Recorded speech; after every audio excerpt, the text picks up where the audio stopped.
বন্ধুরা, আবার একটা ভিডিও নিয়ে আপনাদের সামনে এলাম। আজকে আমি একটা খুব ইম্পর্টেন্ট কথা আপনাদের জানাবো যে এই বাচ্চাগুলো ধরুন মার কোলে থাকে আর এই টাইমটায় অনেক টিক্স ঢোকে, কিন্তু আমরা মাকে যেভাবে আমরা ট্রিটমেন্ট করি বাচ্চাগুলোকে কিন্তু সেইভাবে আমরা ট্রিটমেন্ট করতে পারবো না। এদেরকে শুধু আমরা পাউডার ছাড়া কিচ্ছু দিতে পারবো না, ঠিক আছে? তা আজকে দেখুন এর গায়েও কিন্তু আমি যে টিক্স পেয়েছি একটা, এই যে একটা টিক্স, এই দেখুন একটা টিক্স রয়েছে, এই যে একটা টিক্স, এই যে টিক্স ঢুকেছে একটা, কিন্তু একে আমি তুলবো না। কিন্তু এখান থেকে ওকে কোনোভাবে তোলা যাবে না, কিন্তু টিক্সটা কিন্তু আমি তুলতে পারবো না এখান থেকে। তুললে সমস্যা আছে, অনেক সময় টিক্স ফিভার হয়। এখন টিক্স থাকতেই পারে, আসতেই পারে বাচ্চার গায়ে। তা আমরা একে যতক্ষণ থাকবে, মায়ের যদি দুধ খায় সেই জন্য এর জন্য অনেক ধরনের পাউডার আমরা ইউজ করি। যেমন ধরুন এরিনা ইপি বলে একটা পাউডার আছে, এটা হিমালয় কোম্পানি, এটাও খুব ভালো টিক্সের জন্য।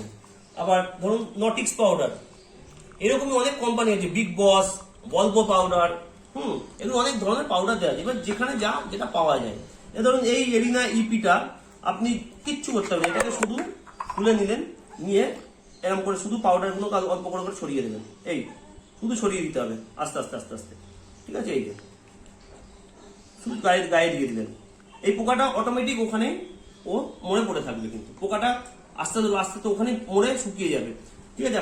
পোকা কখনো টেনে তুলবেন না, পোকা টেনে তুললেই কিন্তু আপনার বাচ্চাটার গায়ে কিন্তু টিক্স ফিভার শুরু হয়ে যাবে, ঠিক আছে? ভালো লাগলে কমেন্ট করবেন, শেয়ার করবেন।